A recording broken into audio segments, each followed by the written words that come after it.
shining moon, heaven, earth, and sea. I call upon you in this hour, bring magic unto me.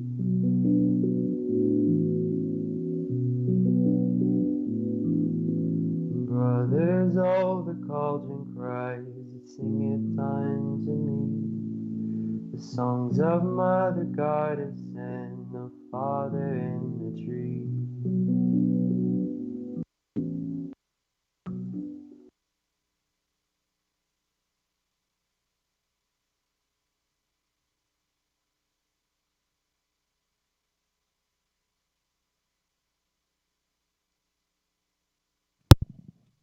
Hello. Hey. Helps if I turn on the microphone, right? Hello, my lovelies. This is Paisley Wild, and we are off adventuring into the spaces between. I hope you guys are having a fantastic day of it, without a doubt. Yes? No, Lucky, I wasn't muted. I straight up didn't turn on the microphone. So, yeah. It was good times. This is Paisley Wild, and we are off adventuring into the spaces between. Being broadcast live tonight, of course, on Truth Frequency Radio, iHeartRadio, TuneIn, and TalkStream Live. And if you're listening in on YouTube, make sure you hit that like, the thumbs up, the bell, subscribe. You know the drill. Just do it. You'll like it. I'm kidding. No, you will. No matter how you are listening, stop into one of the chat rooms and say hiya. Or send me an email at wildpaisley@gmail.com. And that's WILDEPAISLEY @gmail.com. I've only been doing this 2 years and I just forgot my email address. Brain shut off. With April comes changes. Depending on where you're at. Sometimes it's winter, sometimes it's spring, sometimes it's just, change. So I'm moving away from the Etsy platform, and I will be moving away from the Patreon platform because I got to looking at the costs and the comparisons and the financial side of things. And hey, guess what? I have a website. That's what everything's going to be on. So it's www.paisleywild.com. So it's PAISLEYWILDE.com. Yeah. And so here I'll put it in the chat rooms just because. Let's see. There we go. I apparently can't talk and type at the same time. I used to be able to when I was younger and my brain more flexible.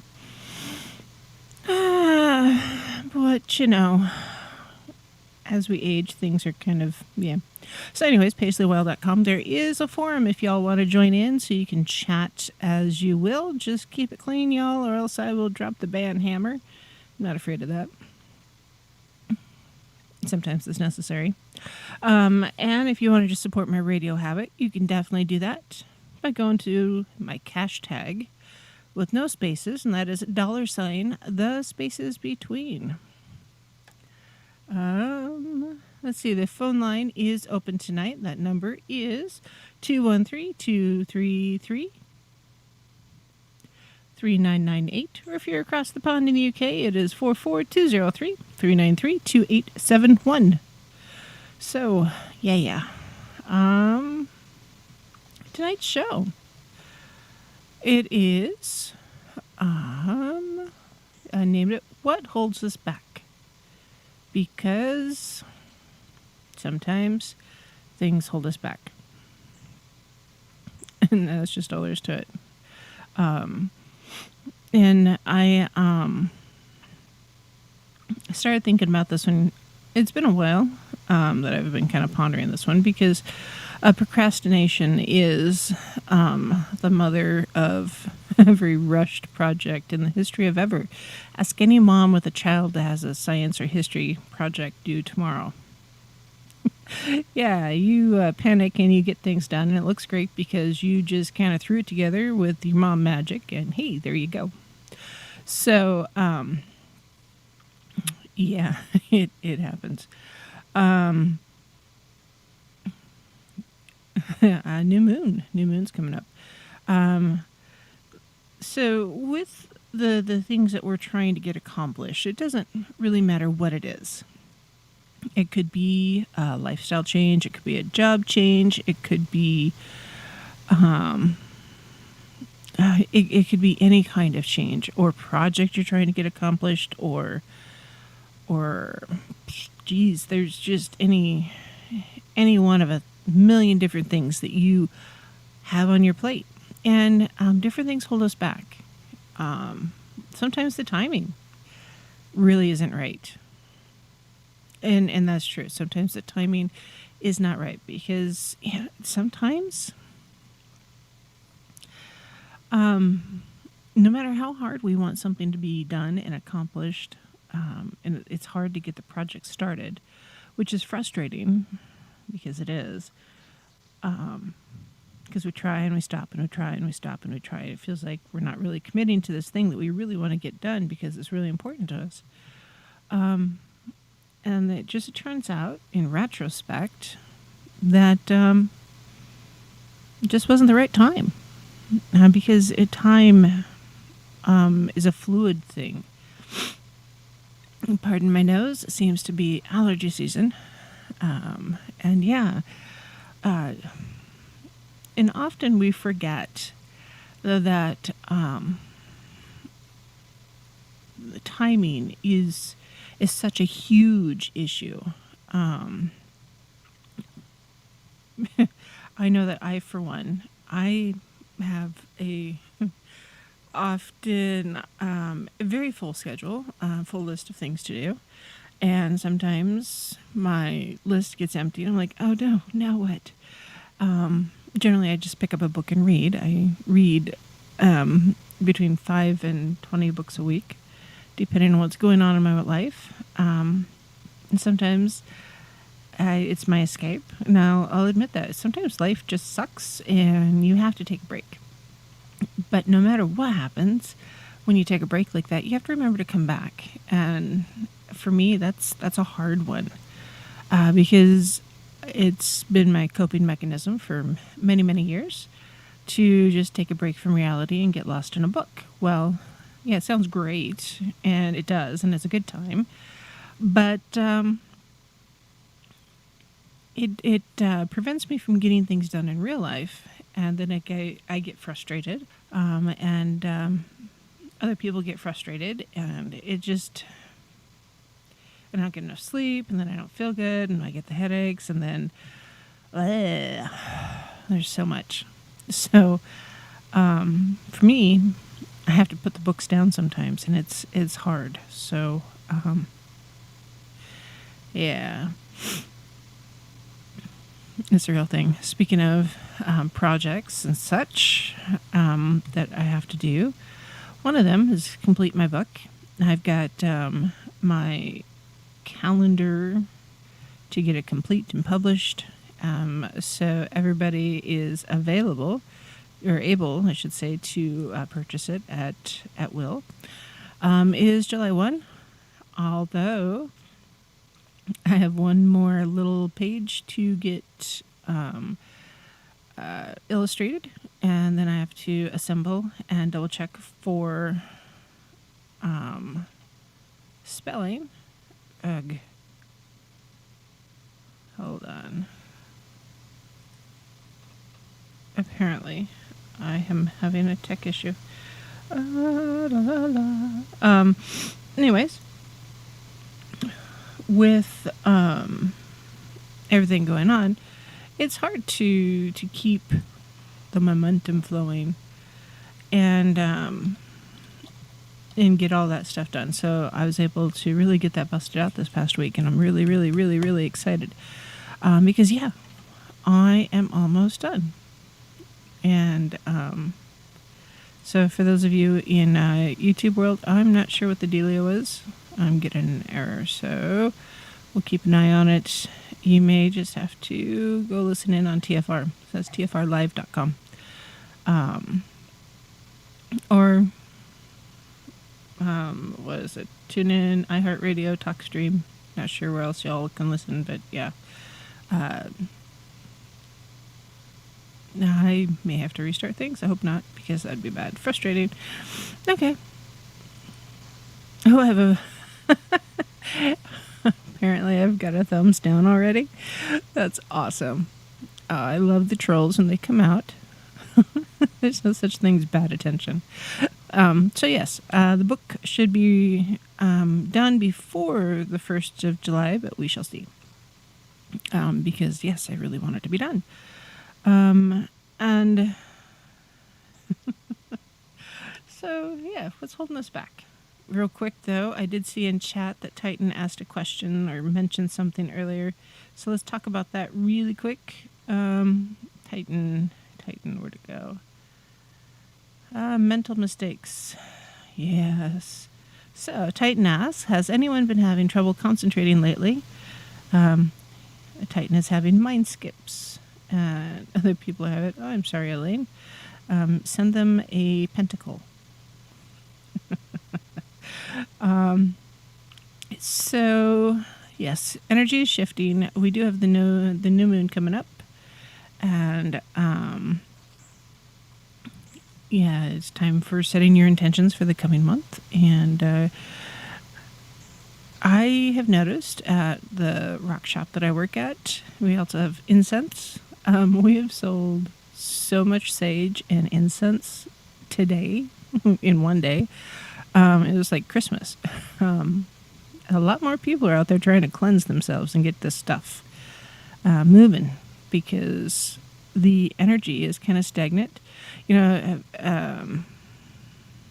we get stagnant air, stagnation, whatever, inversion, whatever you want to call it. There's all sorts of different fancy words you can apply to it. And basically, the air doesn't want to move.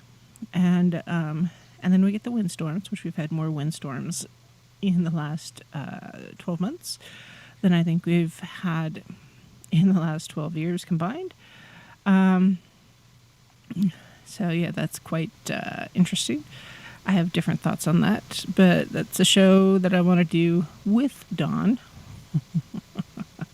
Because yes, Don's got about 5 cents that he would love to add to that one, I think.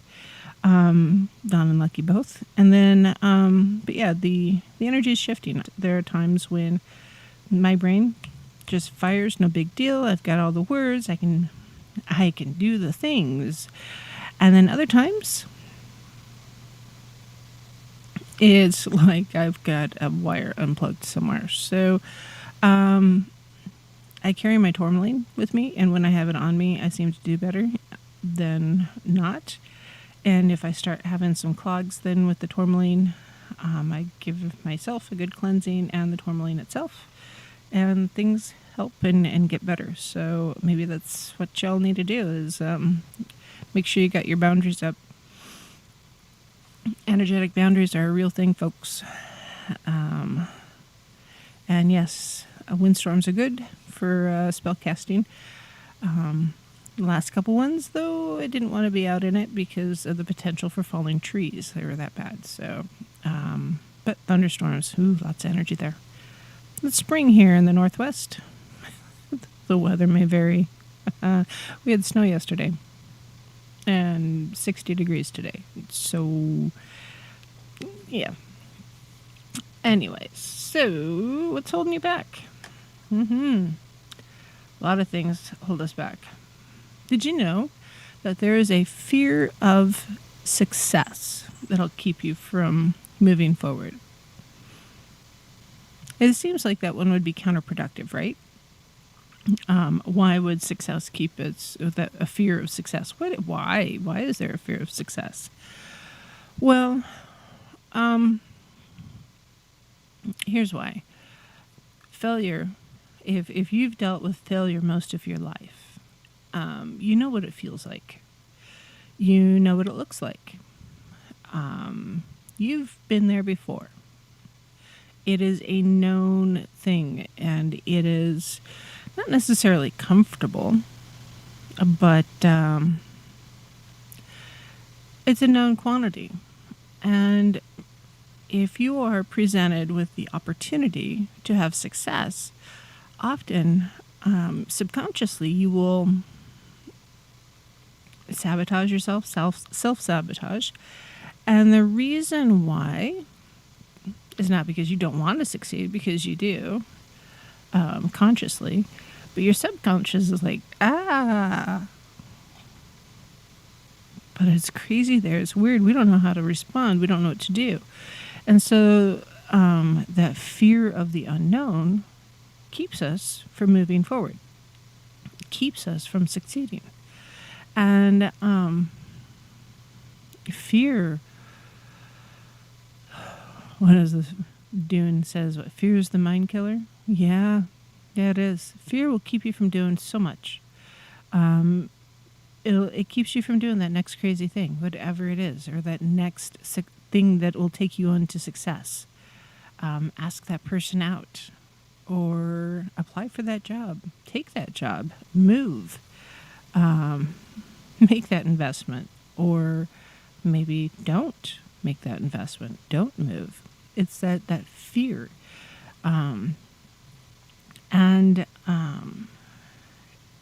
It's crazy because you would think that we'd be able to talk ourselves into getting beyond that fear, but sometimes we really just have to acknowledge the demon in the room, the big elephant, however you want to put it, and name the fear, if you will, and put it to rest.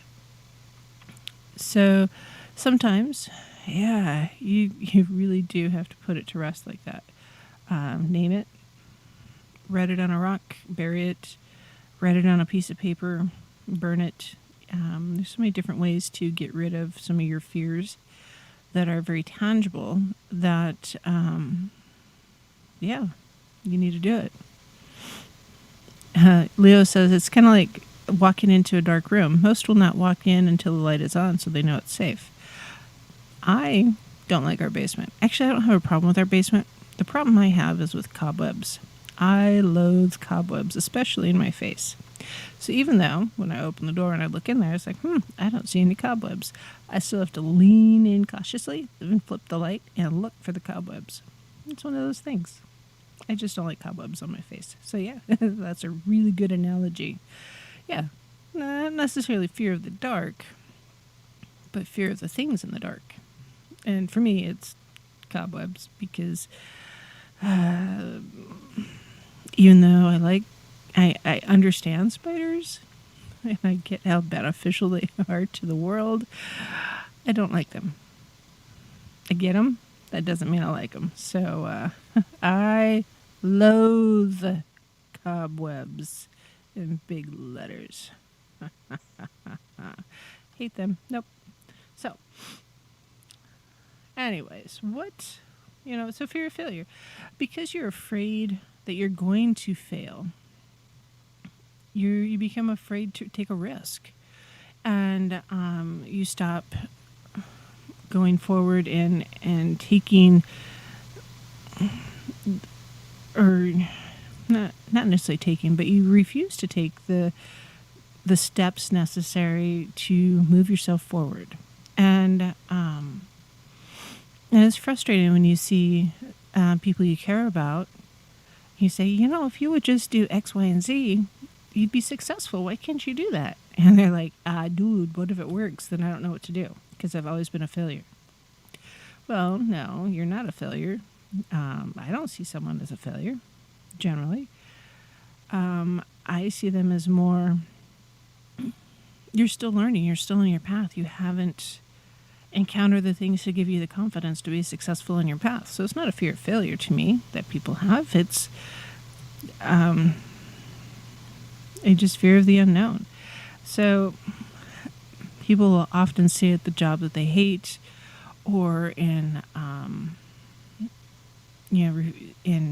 don't go to college or things like that, because they are afraid of that change. It's not so much that they're afraid of the successes that they'll have.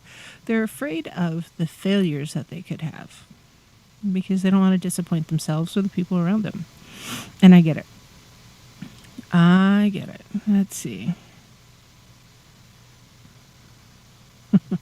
Yeah, fear of the unknown. So often We have a lack of confidence in ourselves. I know a lot of witches and pagans have that fear that it's not really going to work. The magic isn't really going to happen. And it's not because they don't think the deities are out there or that the magic is real. It's more that they are afraid that it's going to be real for them. They can see it happen with someone else. Today I saw someone experience singing bowls, and then she's like, "Hey, what's this?" Play the singing bowl for her. And she's like, "Oh, you're freaking me out." But wait, can I hear that one too?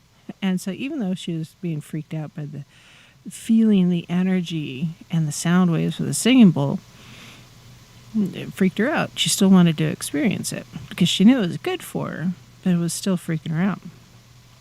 And I see this with a lot of folks that come in that are a little more Christian, if you will, who have always been taught that anything that is in our store is devil worshipping, if you will.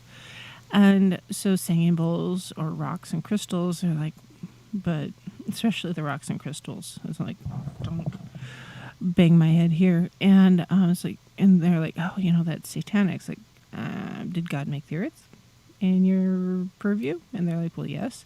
Did God make all the rocks? Well, yes. I said, then he made this amethyst with this energetic signature that's good for you. And when you break it down like that, they stop being afraid of it because suddenly it's not a knee-jerk rejection of something they thought. It's taking apart the argument that they've either taught themselves or have heard from somewhere else that everything in a metaphysical store is bad for Christianity. It's not. There's a lot of Christianity stuff that's in a metaphysical store. Elaine Clifford says, "Who Moved My Cheese?" Ooh, that's a great book. Love that book. If you have a chance to read it, you should read it. Who Moved My Cheese? Sometimes you have to figure out what it is you're chasing and looking for. Let's see. But yeah, that lack of confidence. That's why people don't ask that girl out or that guy out. Because they don't have confidence in themselves or their ability to have a good conversation or to be attractive enough or popular enough or rich enough or all those enoughs to be at the same social level, if you will, to ask that individual out. Whether it's to, on a coffee date or a dinner date or a movie or just a, hey, you want to share space for a little bit. Whatever it is. Honestly, we're all people. Doesn't matter who you are. We all put on our socks the very same way. There's only one hole in a sock. Okay, a brand new pair of socks anyways. Your toes have to go in that hole. And so it doesn't matter who you are. We're all the same. Honestly, we all live, we all die. It's going to happen. And don't allow that fear, that lack of confidence stop you from taking that chance, because you don't know what kind of opportunity will happen because of that chance. Could you get shot down? Yeah, but just because you heard no now doesn't mean you're going to hear no later. And in a total sales mentality, you got to know, all right, now you know how to move forward and move towards your yes. Todd mentions, before we go to break here, that Todd is thinking about getting a tarot deck, the Rider-Waite tarot deck. The Rider-Waite is an excellent beginner's deck. There's a lot of information out there, a lot of really good resources, and the Rider-Waite often comes with a very, very good tutorial book with all the information along with the deck of cards. My biggest advice or suggestion here, got a couple of them. One, read the book, yes, but examine all the cards and look at the different imagery on each of the cards. And then two, journal it. Journal what the different symbology means to you. And if you do a reading What is the question asked? What kind of card spread did you do? And what was your interpretation? Courtney Weber has a book, Tarot for One. Pretty good book, I have to tell you. And she does a great tarot reading seminar or workshop if you ever have the chance. I don't know if she's going to be doing them online or what's going to happen moving forward. But yeah, excellent book. And, a tarot deck, regardless of which one it is a tool for you to connect with the spirits around you or your guides to help you get the stuff done that you want to get done. Yes, and there's all tools. They're all tools. And all religions use tools, yes. They very much do. And there's a lot of overlap. If you don't think there's an overlap, next time you have the opportunity to attend a Christian church, look for the Ankh. Anyways, we're going to break. We'll be right back. See you in a few. As we will, so mote it be, the spell forever done.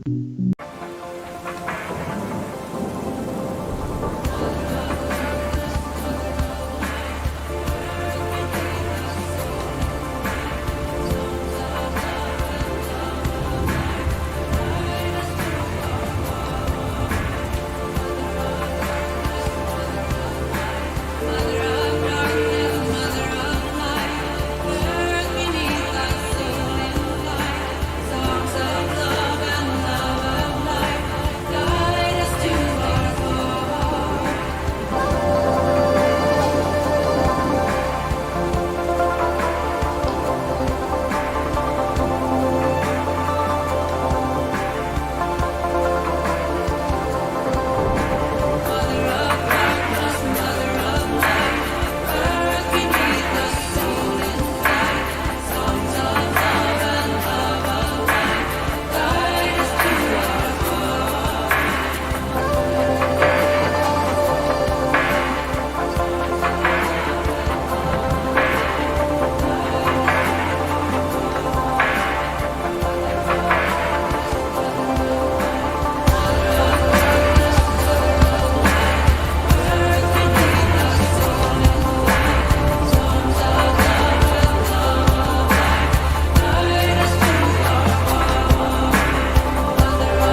lovelies. This is Paisley Wild, and we are off adventuring into the spaces between.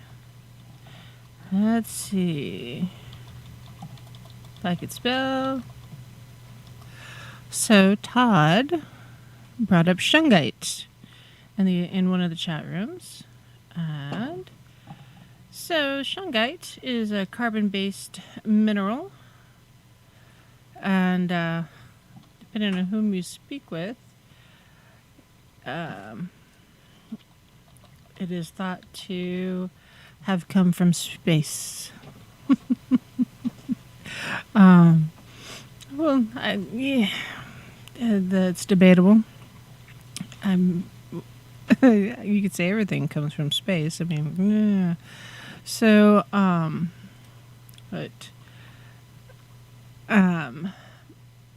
shungite is linked to your root chakra, just so you know.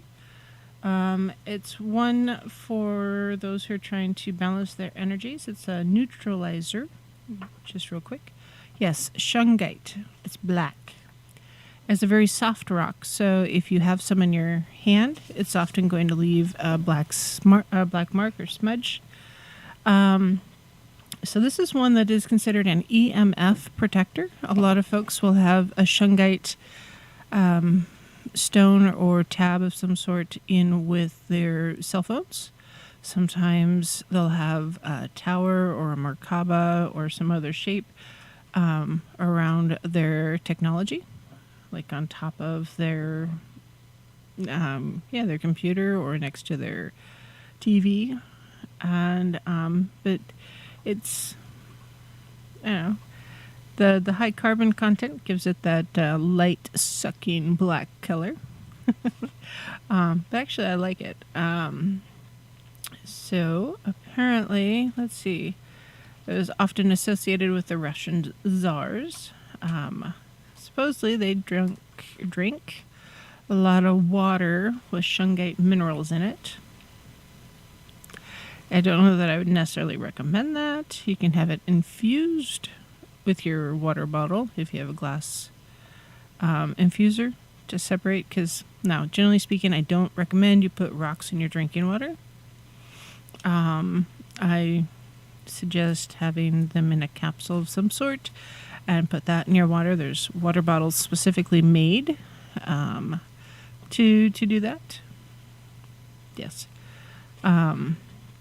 But it's from all over the world. Originally it was called a black ochre, which I think is interesting.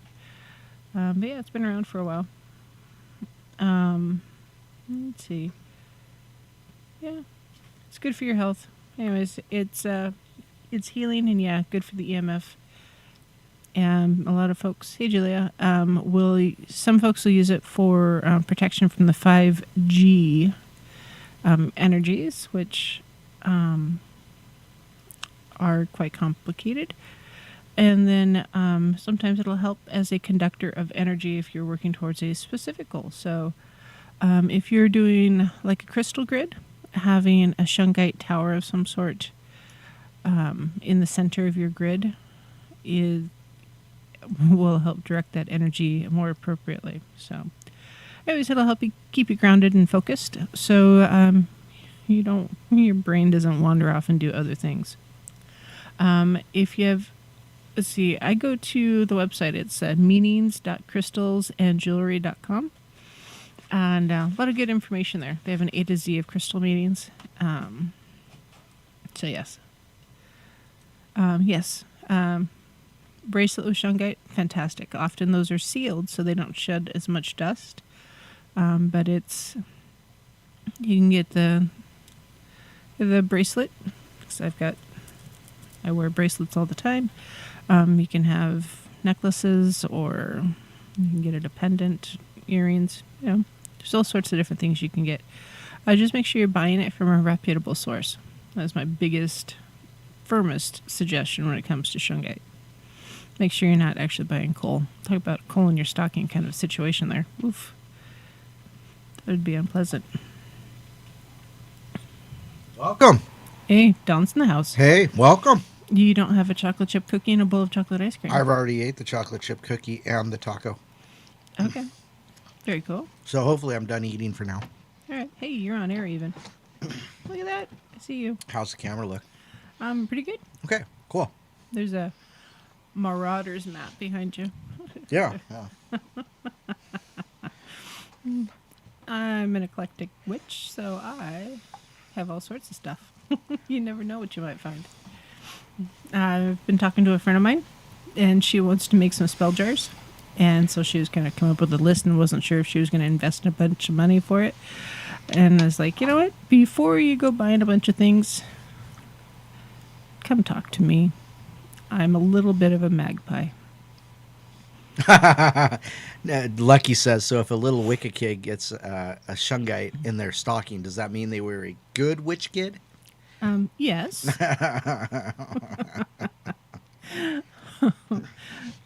Holy cow, Julia, that's a lot of bracelets. She says she used to have so many that she had a tan line halfway up her arm. Yeah. Oh, yes. Gem show in Tucson. That's a good show. I hope we have more gem shows again. I'm kind of sad that they stopped having so many. So we're on the second half hour already, huh? Nice. The dawn of the eclectic. Okay. So, yeah. Yeah, I'm a little bit of a magpie, so you never know what I might have, so, yeah. I'm getting better. You just can't tell. I'm trying to be more organized. Better. I've been taking my medication. I'm feeling much better now. Let's see. So, yes, we're talking about the things that hold you back. Things that hold us back. Clutter actually is one of them. Spring, great time to get rid of the clutter. Actually, any time is a good time to get rid of the clutter. You'll feel better afterwards. I promise. You'll feel roomier. Roomier. Kind of like that skin suit. Sure. That's not the shirt you're wearing. And, yes, you'll feel roomier, lighter, actually. Even if you're cleaning your house and your house is clean suddenly, you will personally feel lighter. Anyways, So can I chime in? Yeah. Because I was listening on the way home, and you were talking about, being comfortable with Wayne, director of nurses. I don't know. DON, director of nurses. So that's because Julia's going through her CNA classes. She's getting ready to take her finals.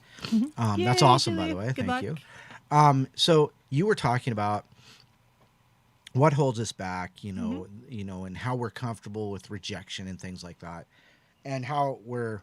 So what I'm going to speak to is, what started all this? What started all this?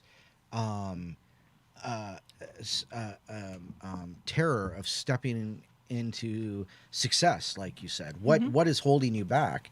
And I have to go back. I have to go straight back to childhood programming, because when you were a child, you were told that this is right, this is right, this is wrong, right, but this and this is wrong, and you did this wrong, and you did that badly, and that's what really chips away at the confidence, the confidence to step up and say, yes, I want to do this, or gee, would you like to get my phone number because I'd like to get your phone number, or you say yes to that boss that says, I would like to give you a promotion, whatever that may be. It all goes back to childhood programming. But it's not just what you were told, it's what you accepted as an answer. What you accept as an answer is going to define who you are going to be from that point on. So, you were talking about, making that move or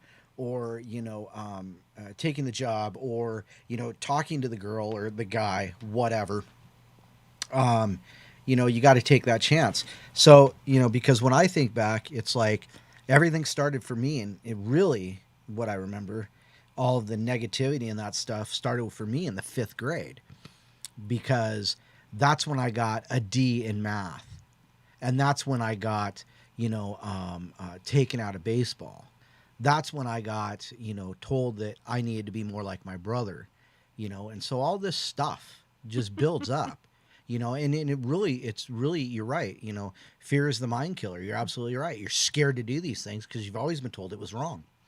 And then also, if you back that up with the idea that the only religion out there is Christianity, then everything else is wrong. Everything else is, as you said, satanic. Yes. So you're scared to step outside that norm, the norm of Christianity, the the way things have always been done, and the way that you or the way your family has told you the way things work, and you're scared to step beyond. And here's a little nugget of absolute unequivocal truth. The magic happens when you step outside of your norm and take that damn chance. It doesn't matter what it is. It doesn't matter if you don't feel comfortable in Christianity, but you're being a good Christian and you're doing what you're supposed to. It doesn't matter if you're scared to take the promotion because you don't think you're good enough. All magic happens when you step away from the norm. And you step out of your comfort zone and of the things you have been told all your life that you can or cannot do. And that's when true magic happens, And so why are people scared to dive into this thing we call paganism or spirituality or Wicca or whatever? It's because we're stuck thinking that Christianity is the norm. And that's not bad for, Christians who believe that way. But you have to take control of that fear. You have to pull out this little guy right here and say, enough is enough. I'm cutting you loose. You're done. You're cutting the cords that are binding you to that Exactly. definition. Yes. Now, your definitions can change. Oh, yeah. Another thing is, it doesn't matter what you were told when you were a child. None of that matters anymore. If you're over 18, legally, if you're over 18, none of that crap matters anymore. Because you are your own person. You're an adult. You're making your own decisions. If you do something stupid and you end up in jail, there's not much mommy can do for you. Daddy might be able to bail you out because he's a lawyer and he's high powered and he's got money and things like this. But you still screwed up. So, but it's all on you. So this is the time to take your old beliefs and flush them down the crapper and make your own way. Forge ahead in your life. You can't, you take, all that information you've learned as a child, you filter through it as an adult, hopefully within the first few years, and then you forge ahead and do what you're supposed to. It took me till I was 30 to go, you know what? I'm starting to really have a problem with this information I'm getting from these people, and it doesn't feel right to me. And when I stepped away from that, that's when the magic happened. That's when I started to realize that I'm my own person. I can do what I want as long as it's not illegal, immoral, or unethical, But that, again, is a perception, my perception. I know it's wrong to kill somebody. Period. It's just, it doesn't do anything. It just makes you a murderer, and that weighs on your soul. That blackness festers. You can't be a pilot. You're not good enough. Yes, a pilot. That's what I wanted to be, Lucky. That's what I wanted to fly the SR-71s. Well, I can't do it because I'm not 6 foot tall. Oh, your grades aren't good enough. You'll never get into the Colorado Springs Air Force Academy. Heard it all. And I didn't do it. And stupidly enough, here I am, still believing that, up until that time, it was too late for me to go in and do these things. What I should have did was gotten the Coast Guard right after high school. But, that's the magic. Failing is the only way to know how to get back up right, correctly. You're absolutely right, Leo Medic. You're absolutely right. You don't learn anything unless you fall down. And if people don't let you fall down, you never learn. So, and that's another thing, is how protected were you as a child? There's a difference between, watching little what's-her-name go down the way on her bike and crashing, and then instead of wrapping her in bubble wrap and then watching her and just roll down the hill, that's not going to do any good.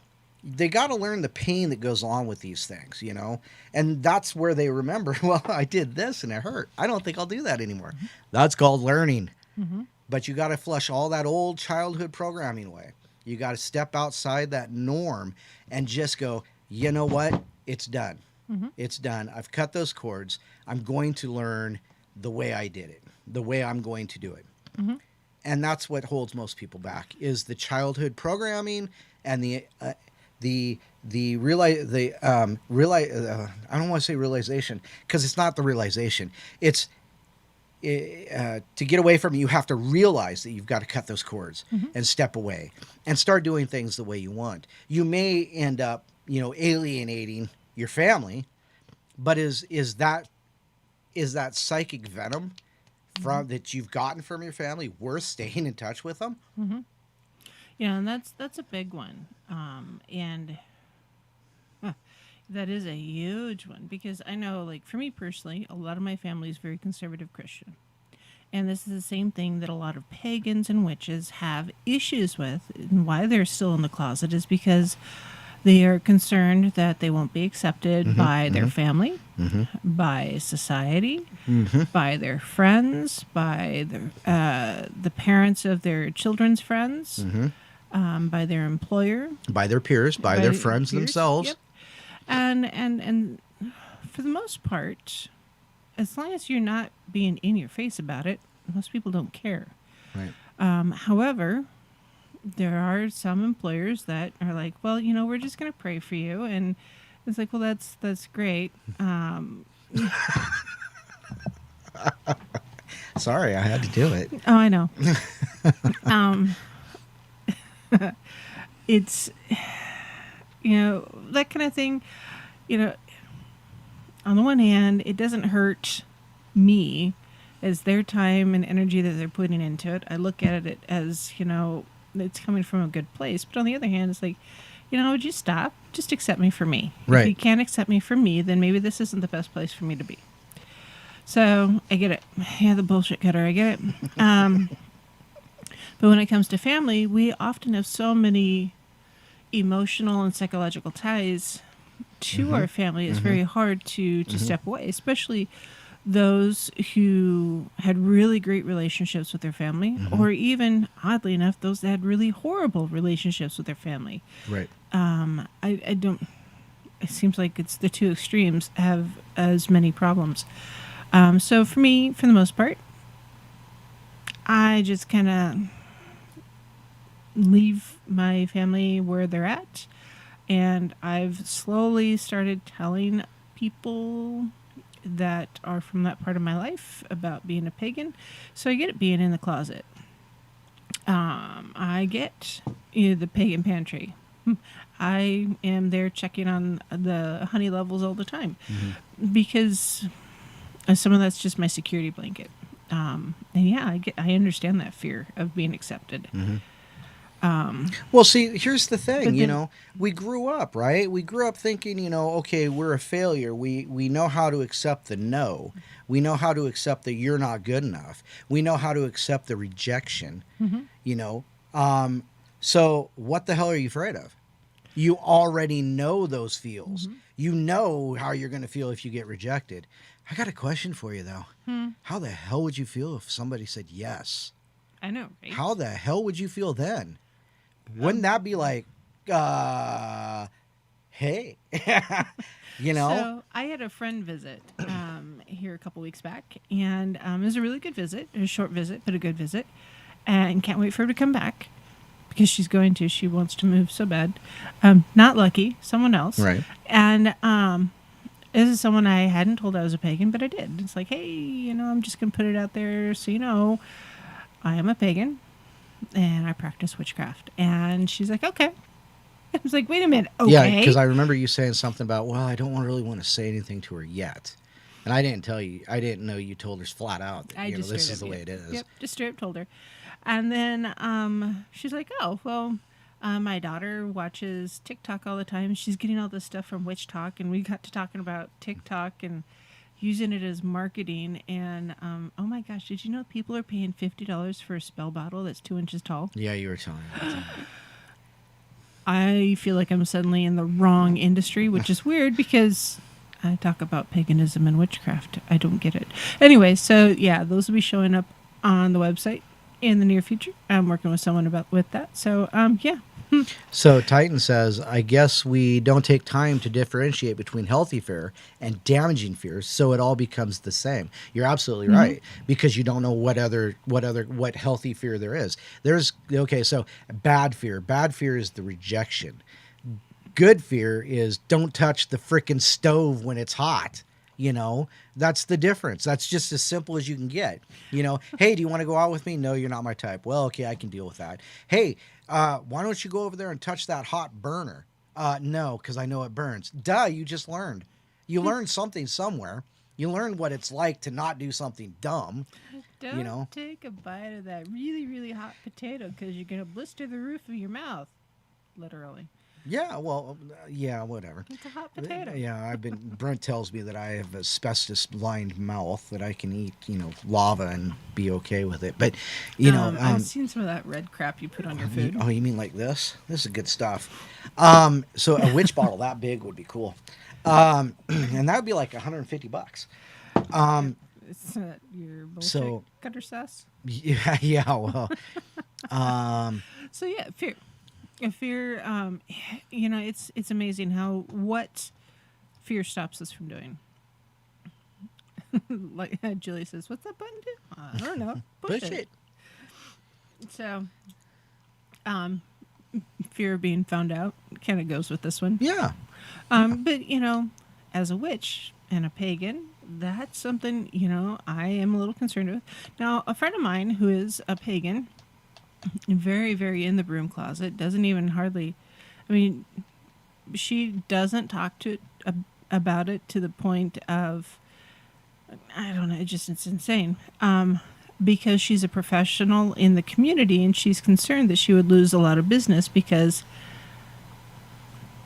she's a pagan. And I kind of get it because she started off from a different place and her path has transitioned over the years. Mm-hmm. So... Well, see, but that's, like I said, that's when the magic happens. You got to take that step, you got to walk around the different corners of the closet and go, okay, I'm learning this, I'm learning that, I'm learning this, and I don't need to learn this, but you know what? That door is still there and it's still closed. Now, depending on your situation, you could be in the Bible Belt and, just, be like ostracized to death, but there are situations where you don't want to tell people, and that's okay. That's your prerogative. You don't got to. But here's the thing. What I just said about stepping out of your norm and maybe having to cut some of those cords and some of that old programming out of there and get those cobwebs cleared out and go, you know what? Here's a big finger, and I'm doing it my way. Now, the flip side of that, if you're going to step outside of that, you have to be able to accept whatever the fallout might be. Well, but here's the thing. We go right back to what I said about we know what no feels like. We know what rejection feels like. Mm-hmm. And, there's good rejection, too. There are things that's like, well, I don't accept that. Well, guess what? You don't have to. Well, now some people are in a position where they don't have a choice. Let's say that. Well, like I said, there are situations. Rely on a parent or somebody for childcare, and that parent is extraordinarily judgmental, and they don't have a choice. They have to suck it up. Sure. So weigh the pros and cons before you just jump out of the broom closet. It's not an airplane. Don't jump out of it. Mm-hmm. But you don't have to lurk either if it gets to the point of, is it time or is it not time? I know someone who probably, I haven't asked, but I'm pretty sure is in the LBGTQ community. But because of the family relationship, there's two ultra-conservative preachers in his immediate family. I don't know that he'll ever come out of the closet, and he will probably always be the single uncle. Right. And it's really unfortunate because of that fear of coming out of the closet and to his family members. I think his family members would totally accept him. Mostly accept him. Mm-hmm. They might not understand him, but I think they'd understand. Well, but see, I understand that, but for us to grow as people. Oh, sorry, go ahead. No, it's just 1 minute Oh, warning. 1 minute. Well, okay. But for us to grow as people, we have to be able to you do you, boo. Yep. I got to do me, you do you. And, sometimes you just got to, Mm-hmm. So Titan says that parental programming also lends us to not questioning authority, just receiving what we're told, and so we get held back. Yeah, That's right. We really do. And that's that programming. That's that's that childhood programming. Yep. Where you're just not good enough. No, you're not going to be able to do this. But if you don't ask, you don't get anyhow. So you're like, you're denying yourself the freedom to be you. Yep, absolutely. So, hey, guess what? We're off to our next break. And Leo, no, it's not bad that you jumped out of airplanes. As long as you had a parachute. A good parachute. Anyways, off to break. Sing your bone to get back.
lovelies. This is Paisley Wild and Don Longbeard on The Spaces Between. Don's just going to sit there and look beardly. Beardly. And I'm going to do the singing bowl.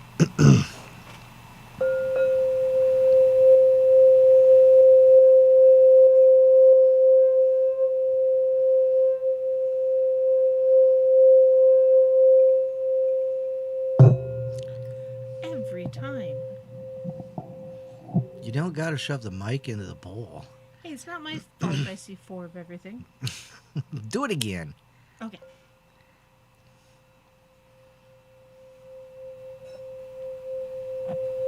This time without the bang.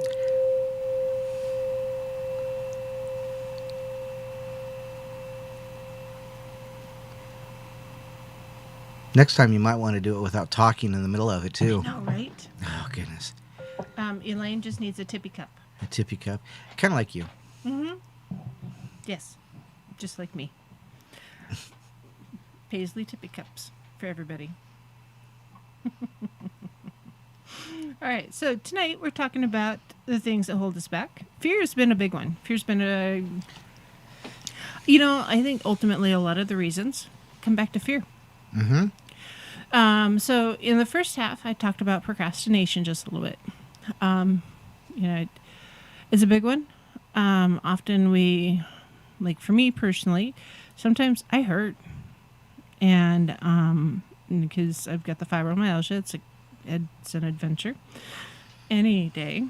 And so sometimes it's like, what? I hurt too much today. I'm going to have to do that tomorrow. It's not really procrastination at that point. It's more, it's like, I know I don't have any spoons left today, so we're going to do this tomorrow. But other times it's like, what? I kind of feel okay, but I kind of feel like I don't feel okay, so I'm going to wait until tomorrow because maybe I'll feel better. And that works up until a certain point until you're like, I felt just like this yesterday, and I'm probably going to feel just like this tomorrow. Because the odds of me feeling better on any given day are pretty slim. So at that point, instead of putting it off because I'm going to heal a little bit or feel a little better tomorrow, it's pretty low, and because it just becomes procrastination. And honestly, some of that is fear that I'll feel worse tomorrow or feel worse today if I do the thing. It's frustrating. Health issues can hold us back. Mm-hmm. Sometimes, no matter how hard we fight against them, and I know that's so complicated. Yeah, sometimes they just straight up do. They hold us back. They keep us from doing the fun things. They keep us from enjoying things. And, generally for me personally, I can fight the pain on any given day for a while. I can fight it for a couple days in a row. And it really truly is a fight. It becomes a head game. And, but I can only fight it for so long before I am done. I shut down for a couple days, and it takes sometimes a while for me to get out of that spot. Sometimes it's a painful spot, and sometimes it's a headspace spot because they're both related, and it's frustrating, and it negatively impacts the quality of life. That's pain. That's health related stuff. Sometimes the flu, the COVID, but the flu will hold you back. Sinuses, yep, that'll hold you back sometimes. Or maybe it's the health of someone that you spend a lot of time with is keeping you from doing the things that you need to do or want to do. And you know what? That's fine. Just don't keep it or allow it to keep you from trying. Mm-hmm. Because you don't know how far you can push yourself until you try. The gals at work today, we got a delivery. It's a 40-pound box. And the two gals, both of them, it was... they are both kind of little people. Not Julia little, but they're little people. Okay. And anyways, they couldn't pick up the box. I'm like, oh dear, it's a really heavy box. And it needed to be put in a different spot. And... so I was like, I'll see how heavy it really is. And I looked at the label, and it's like, wow, that's a 40-pound box. Ugh. Should I pick that up or not pick that up?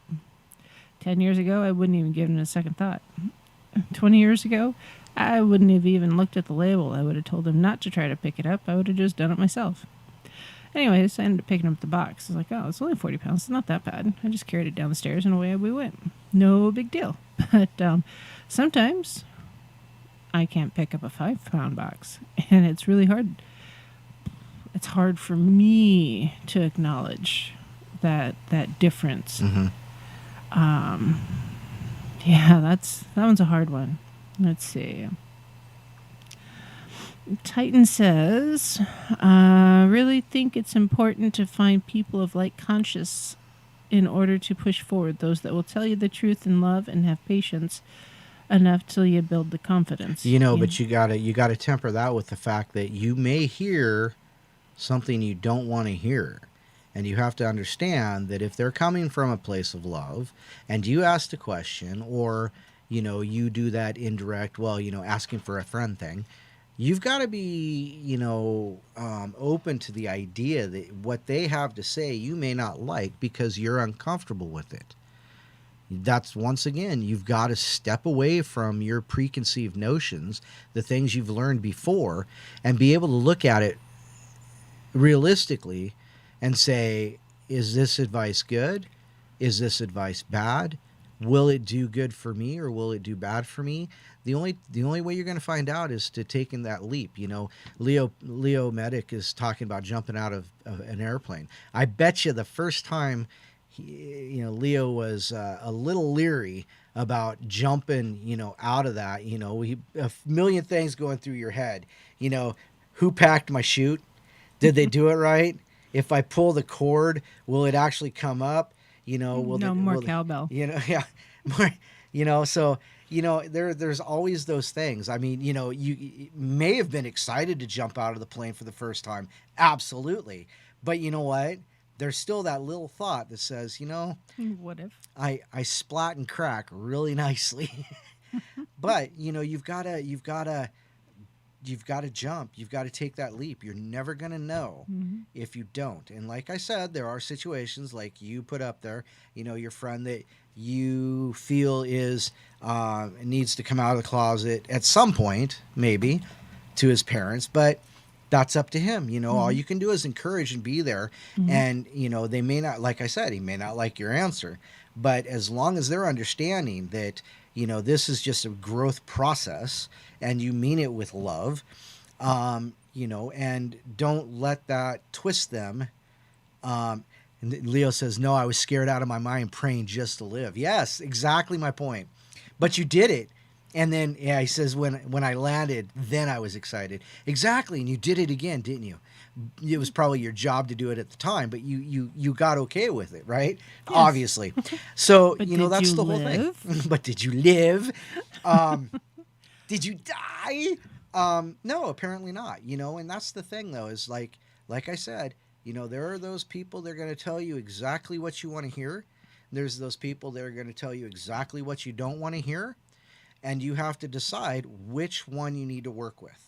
Well, on that note, though, you need to make sure you're not asking self-sabotaging questions. Like, hey, Don, does this singing bowl make me look fat? Oh, my gosh.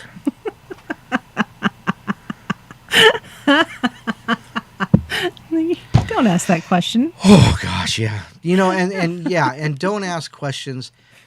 Don't ask questions that are self-sabotaging or just purpose defeating. There's no sense in those questions.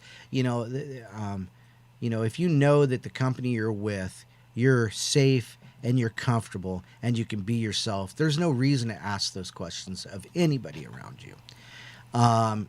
And you have to realize that sometimes when you ask those questions, you're not asking for you. You're trying to trap a person. Because sometimes there's no answer that will work.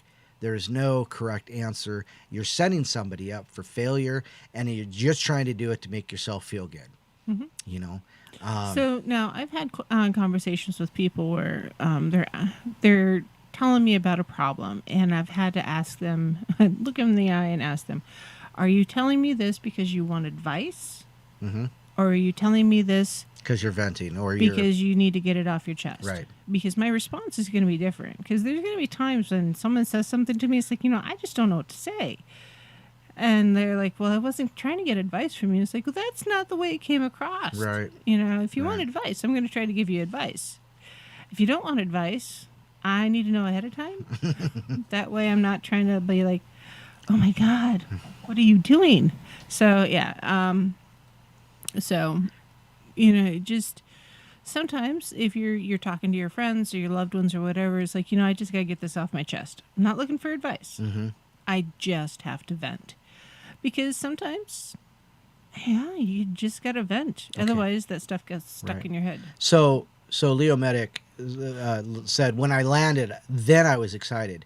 I did it because I trusted my team. That's just like trusting the people that you associate with. Honestly, you're being honest with these people. You're being honest with yourself, and you do these things because you trust your team. You're being honest with them. They're going to be honest with you, and therefore that's the growing. That's the step. That's when the magic happens, and that's it. That's it. Hi, Mary Bun. So there you have it. Yep. So, another fear, an inability to take action. And often that comes back to the whole fear of failure. What goes back to that? It seems like a lot of things have more to do with fear than anything else. Right. But yeah, the inability to take action. You're afraid to do the thing. So, like for me, been writing this book. The words, I had those jotted down in about 2 days tops, and the words flowed out just no problems whatsoever. I've had to go in and edit some of them because they just didn't flow right. But that was, in the edit phase. And now I'm in the illustration phase because it's more of a kid's primer book. It's an A to Z primer, Pagan primer. I haven't even named it yet. I don't know. You haven't even let me see it. Yeah, I know. I'll show you some pictures at some point. But yeah, and it's just been a process. I have 1 page left to illustrate, and then I got to do a cover, and I got to name this thing somewhere. And it's like part of what kept me from writing it to begin with was the what ifs of the world, the inability to just sit down, put pen to paper, take the action, and do it. And it's just frustrating as all get out. Because it's like, I want to do this thing, and I don't know if I can do this thing. And now that it's like, wow, that was pretty easy. Why didn't I do this sooner? Right. And so, yeah, the inability to take action is often our own ego, if nothing else, getting in the way. So,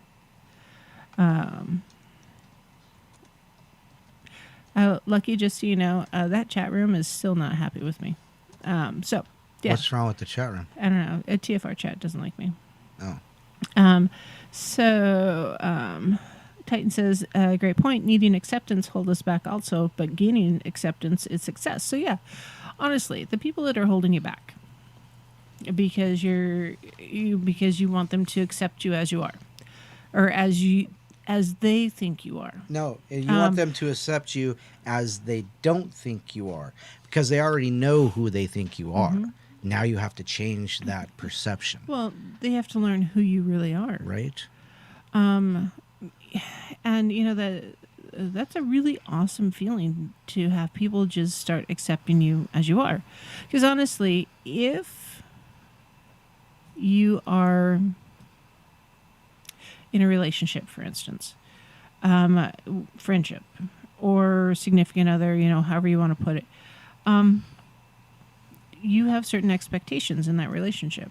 And if they go into that relationship trying to change you, they're not really accepting you as you are. No, yeah.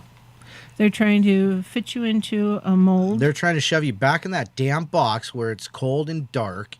Where There's no magic. There's no unicorns. magic. There's nothing.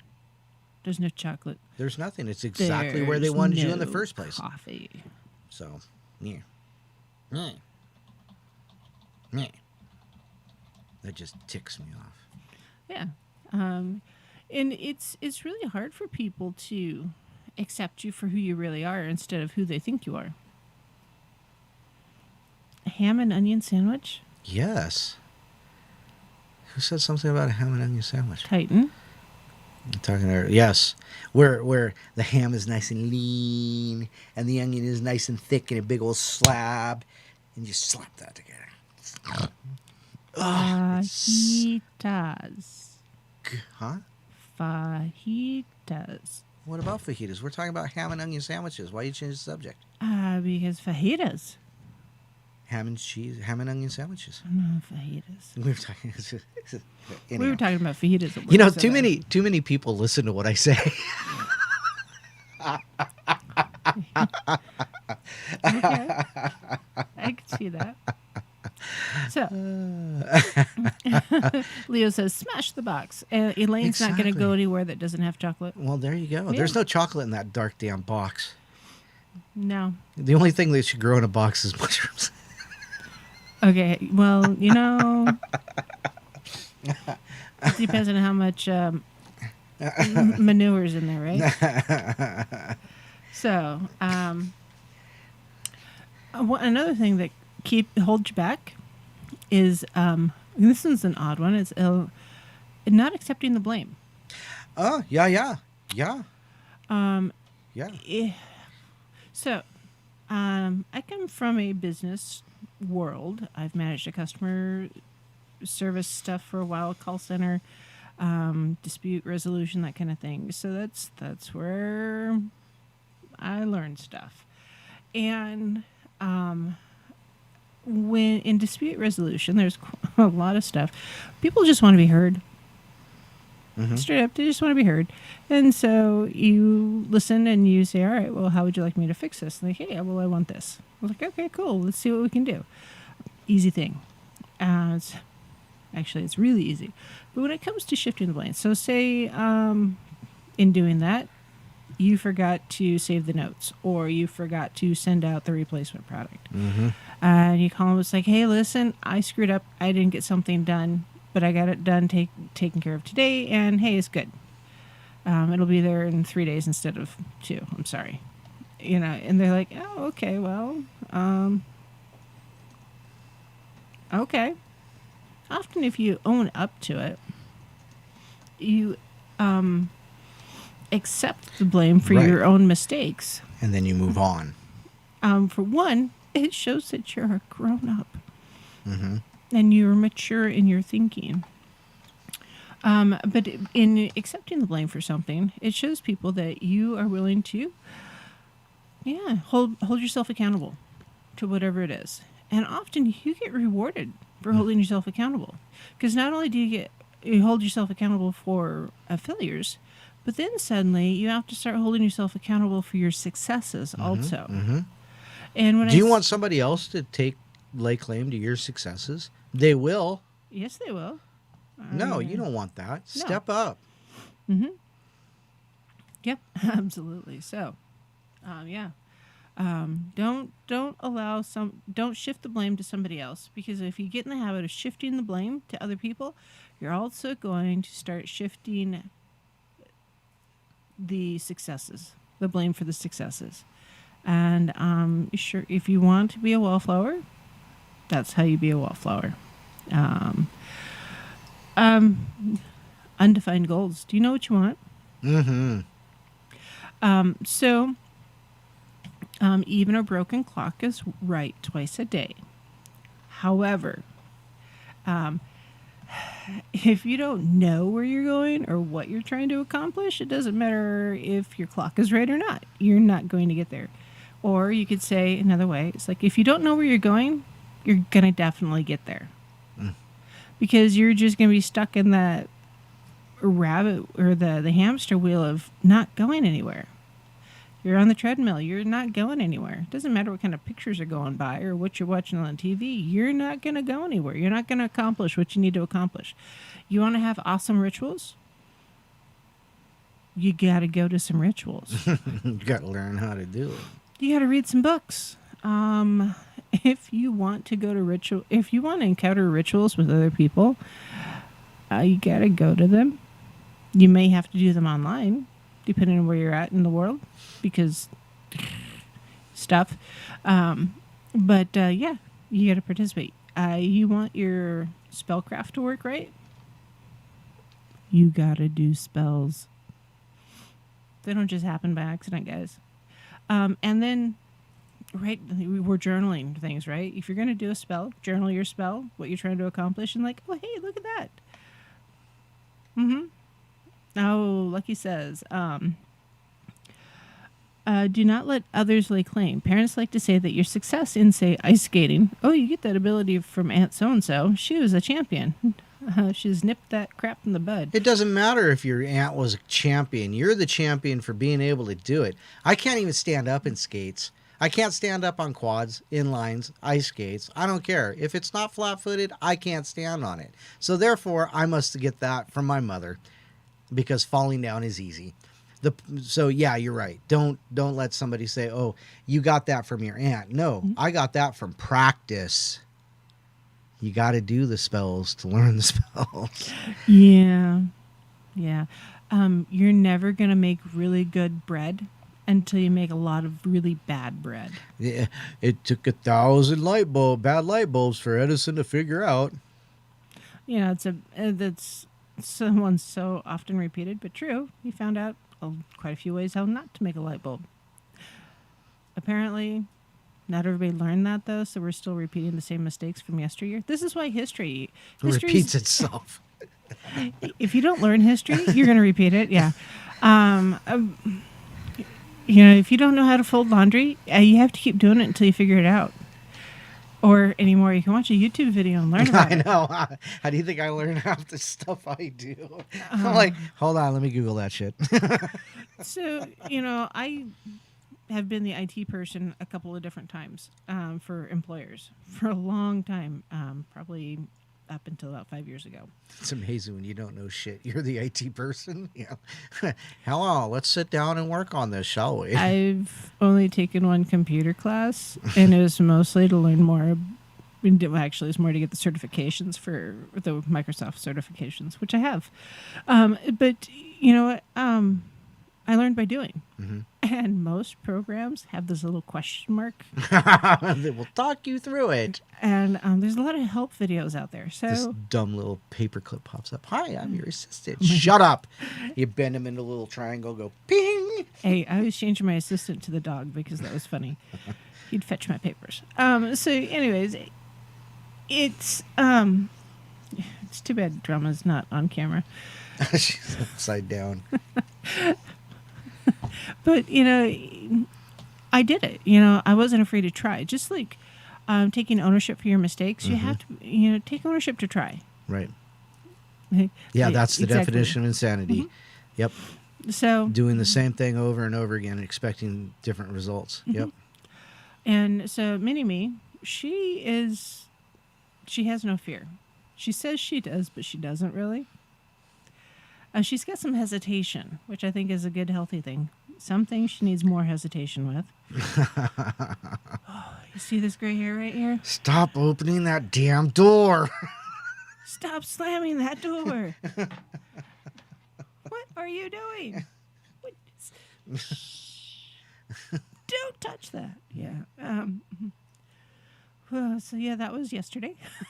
But you know, when our kiddos are trying to learn things, we have to give them space to learn. And as a parent, that's hard. Mm-hmm. But you know, once she learns things, though, hung a hammock up in the backyard. And I showed her how to get into it. She's like, oh, she's very excited about it. Well, I went to put some stuff away, and I came back, and she's crying. And she had sat down and hadn't stabilized herself and did the whole alley-oop, head over tea kettle, and cracked her noggin on the ground. But you know what? She knows how to get in a hammock now. She's getting into the hammock. Mm-hmm. She's got the hang of the hammock. Yeah, and but, you know, gravity helped her. A little trial and error, just like she goes to jiu-jitsu. Trial and error, and practice. Well, she got slammed face down the other day and just popped right back up and kept giggling. Yeah. A kid just slammed her, too. Yep. Whack. Her head bounced off the mat. She's like, oh. That's what mouth guards are for. Just kept going. But, as we're teaching our children or teaching ourselves, instead of saying, oh, I can't do that, or I'm afraid to do that, or don't be afraid of one, except that, yes, you are afraid. Fear is okay. Being afraid of something, because gravity hurts, and I understand if you're afraid of falling. But don't let it stop you from doing the thing, whatever the thing is. If anything, have it teach you how to properly prepare and have the correct personal protective devices available. PPEs. Your PPEs, yes. Your mouth guard, your knee pads, your knee guards, your et cetera, et cetera. Your parachute. It's kind of important if you're going to jump out of the plane, Leo. And yes, Elaine, gravity is a biatch. 100%. So, about to go to our last break. Really? Yeah, it's been a fast night. I need ice cream. I'm surprised you don't have it already. It's gonna. I'm debating: do I need ice cream or do I need sleep? The answer is yes. All right, we'll be right back, guys. You will with the spell.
Brothers of the shining moon, heaven, earth, and sea, I call upon you in this hour, bring magic unto me.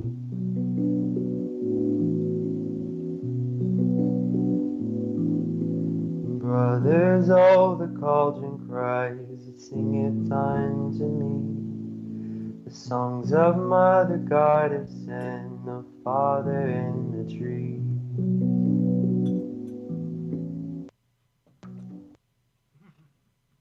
I really like that song. What are you chuckling about now? Elaine says, my French mother had a way with words. She used to say as she got older, the far down is farther down. I agree, because what I say is the floor is getting farther away. Mm-hmm. And point in case, January 1st, 2021, turned 50, threw myself off the roof. Not fun. The funny thing is that Don threw himself off the roof, and he said he just kind of bounced, and it wasn't too bad, and he didn't really hurt himself. But you know what? I heard Don mutter about being in pain. I had body for whiplash for at least 4 3 weeks. months. 3 months, and I'm still doing it. Yeah, really, truly. He was just, yeah. Well, I get it. Gravity hurts. I get it. And judging by the sound of the crunchy, crunchy, crunchy, Don's having a chocolate chip cookie with the ice cream, just to give you an update. So, something else that holds us back that you would think would be an obvious one, but it isn't. And that is self-care. If you don't take care of yourself and your health and who you are as a person, it makes it harder to do the things. Like falling off the roof will slow you down. So will not eating right. If you don't get enough calories, if you don't eat enough, it makes it hard for you to have enough energy to do the things you need to do. Are you shaming me right now? You didn't hear what I just said. He's, one of those things that our kids often get conditioned, especially the girls, I think. And that is you have to be a certain weight or a certain size. Well, you know what? We all come in different sizes. And no one size is exactly the right size, but I know there's a lot of eating disorders out there that afflict a lot of teenage girls. And often those carry over into their 20s. And it's some things that they will have to deal with for a long time. And if you don't eat enough, you don't have the energy to do the things that you need to do. It's really hard to go for a hike if you're hungry. Yes, motorcycle accidents will slow you down, Elaine. I hope you're wearing the right gear. Car accidents will do the same. I've had one of those. Nothing quite like some memory impairment from being hit on the head with a car. Fortunately, it was a little car, so it didn't weigh a ton, but yeah, it's still a car. But yeah, our health is real, and something that we notice as we get older. The floor, our feet, however you want to put it, get further away. Gravity hurts more. And we have to remember to stretch out and make sure we're ready to push the lawnmower or the vacuum. Or aim at the snow you just knocked off the roof. Yeah, that too. And you really have to do that self-care. You have to eat right, drink enough water. Yeah, how much water do you drink, Mr. Don? Oh, God. Does coffee count? Because I drink a lot of water, but does coffee count? Technically, according to my doctor, yes. Okay, then. A lot. And yeah, you got to eat healthy. And as we age and our bodies change, our needs change. For instance, I have to take vitamin D. Am I happy about taking vitamin D? No. but I am even less happy about the side effects of my life if I don't take the vitamin D. And that was a lesson well learned that I'm not going to forget. So I'm taking vitamin D. So, but, making sure you take care of yourself and the things you need to do. So if you do have health issues, are you ignoring them, or are you doing the things that you need to do to take care of yourself? Good night, Titan. Enjoy your ham sandwich. Yeah. Elaine says she sees people on motorcycles wearing flip-flops and shorts and shutters. Yeah. A friend of mine got a motorcycle, was driving to get his motorcycle license, because here in Idaho you can drive on your permit. And fortunately, he was wearing his leathers. And somebody pulled out in front of him, and he rear-ended a pickup truck. And the motorcycle, well, he saw it coming, and instead of riding the motorcycle in, he dumped the bike. And it slid in and wedged underneath the axle of the pickup truck. And because he was wearing all of his leathers, he kind of just skipped across the ground and bruised his shoulder instead of, skinning himself. And so, yeah, wear the right PPEs. Flip-flops on motorcycles, not really the right PPEs. A friend of ours needs steel-toed Crocs. I don't know if they make those, but she needs the shape of the Croc to protect her foot, but they need to be steel-toed. I'm just gonna get her a suit of armor. God love her. I was just gonna get her a suit of armor. I think we need 2 sets. One for each. One for each? Oh, yes.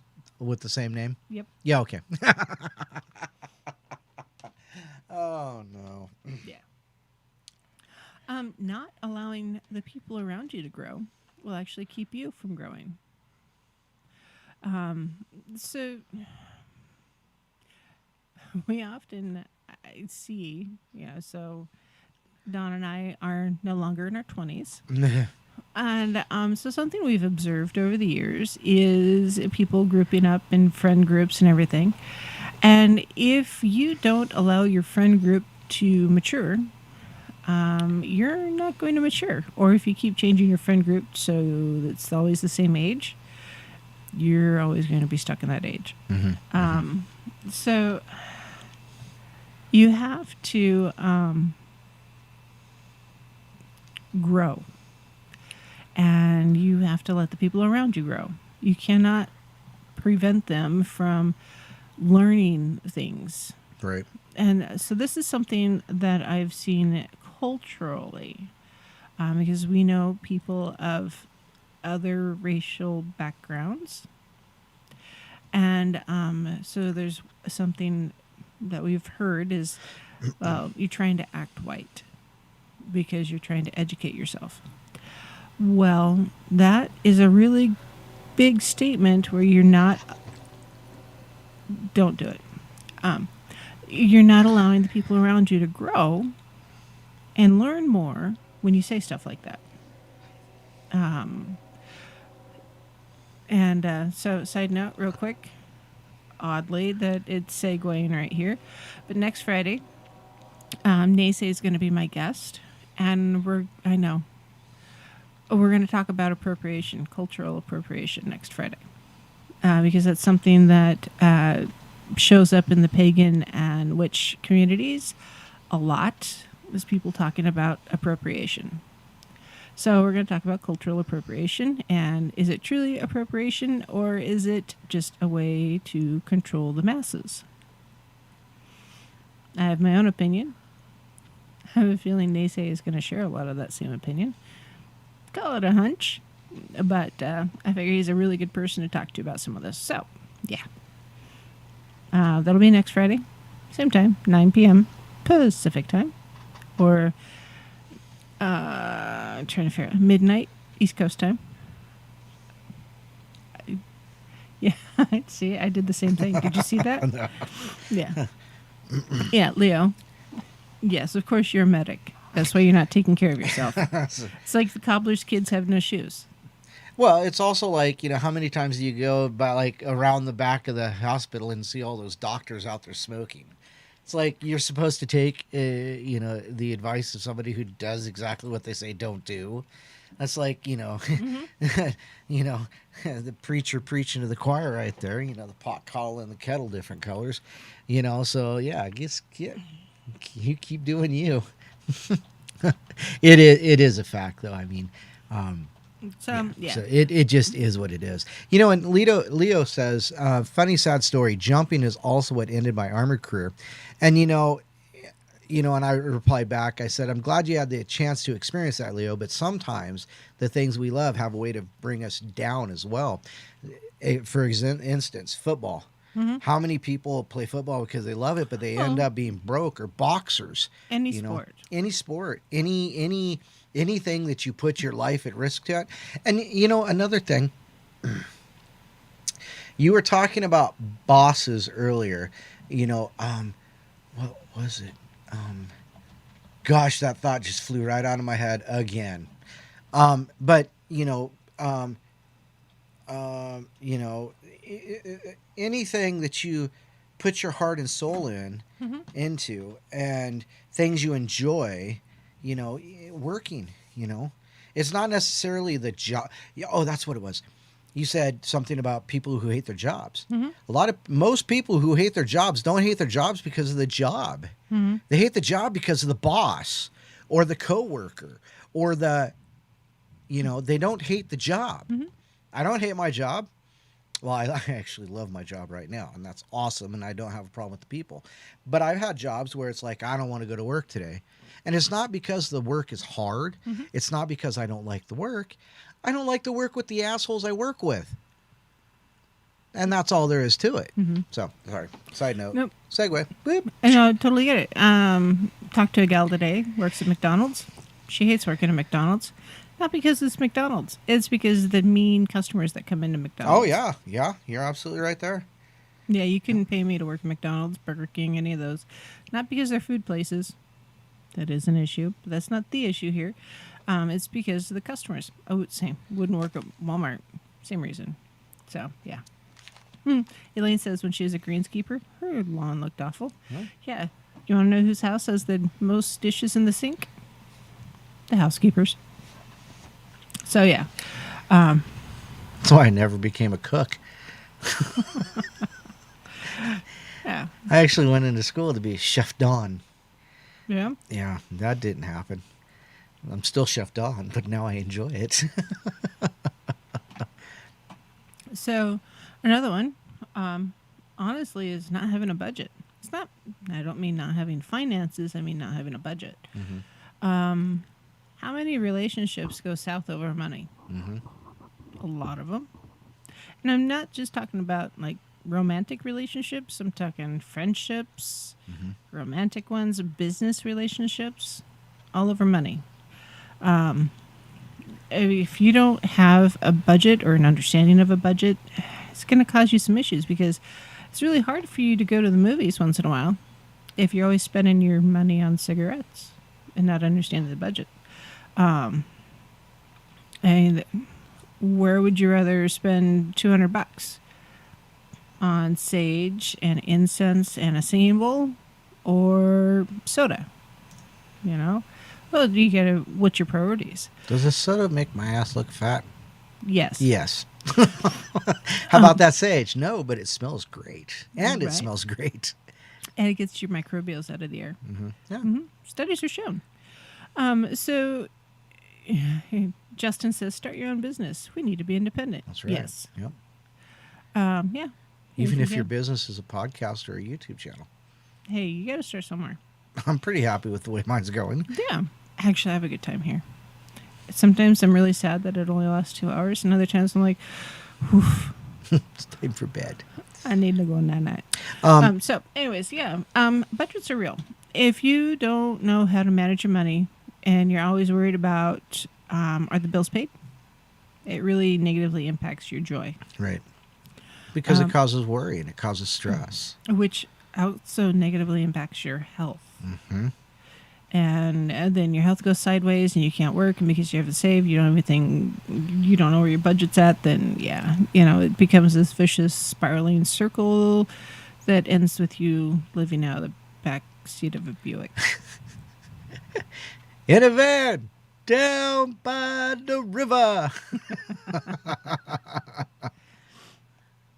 Oh, now Lucky brings up poor people decisions. Yes.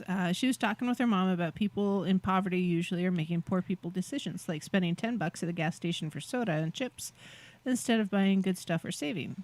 You know, Yes. that's an interesting thing because when I was in college, when I was going to college for my administration of justice and law classes, way back when, there was a study that I read about that they took this poor neighborhood, and they gave people on one side of the block $10,000.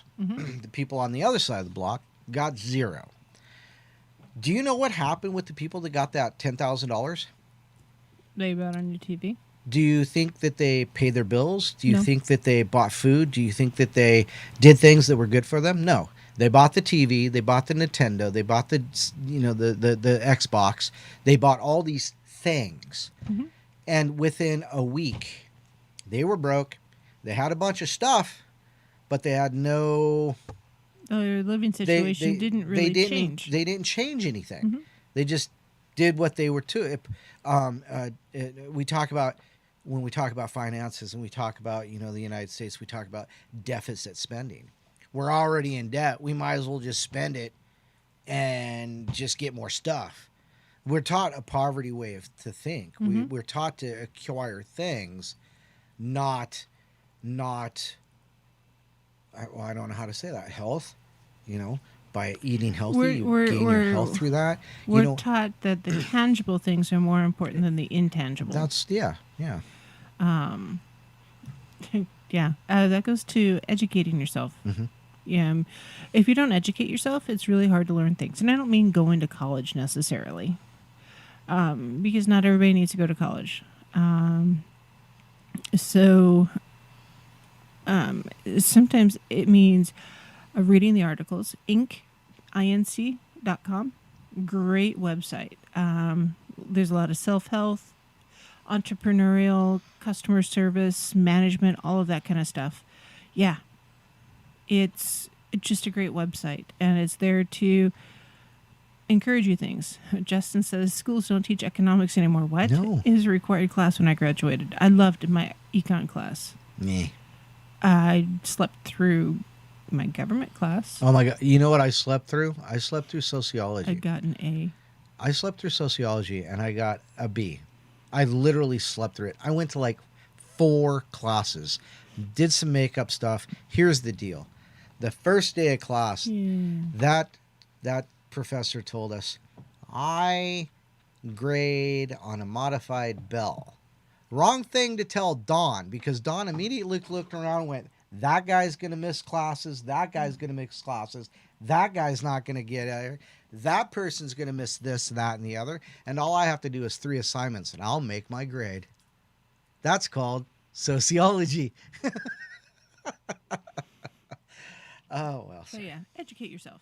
And so I took a computer class, yes. I have the Microsoft certifications for like Word and Publisher and Excel and all that stuff. Does it do me any good today? Sometimes. It gives me some skills I can fall back on anyways. And I have a bunch of self-taught skills. But I wasn't afraid to go out and learn. Khan Academy is online. It's free. There's all sorts of stuff like that. MIT offers some stuff online at no cost. Yeah, hey, what are you doing for school? Oh, I'm just taking a couple classes with MIT. Talk about a conversation starter. That's a big deal there. So, there's a lot of resources out there online. Educate yourself. And if you don't want to go online, you want to do something face-to-face in today's society, your local community college will often offer classes for very little cost. If you're part of the disabled community, Voc Rehab will often help. If you're part of the military community, the VA system should help. If you have questions or need help They may get there someday. There's a lot of support to help our veterans try to get the resources they need.